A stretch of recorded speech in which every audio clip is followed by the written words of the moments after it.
Guys, welcome to bat. দেখেন এটা হচ্ছে আমাদের বাড়ি, আর এ হচ্ছে আমাদের সামনে, এ হচ্ছে আমার বড় ভাই, আর এটা হচ্ছে আমাদের ছোট্ট একটা কিউট বুনু। তারপরে দেখেন এটা হচ্ছে বেগুন গাছ, আমার ঠাম্মি লাগিয়েছে, আর বেগুন হচ্ছে। আর একটা জিনিস দেখলে আসেন, আপনারা আসেন, এই যেটা হচ্ছে আমাদের সেই নতুন রান্নাঘর।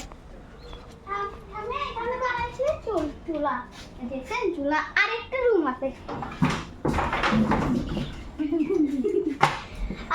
তারপরে এখানে কথা দিয়েছিল ছাগল লাগবে। আচ্ছা, এইটা আপনাদের সাথে আজকে এইটুকু শেয়ার করা ছিল। Good bye.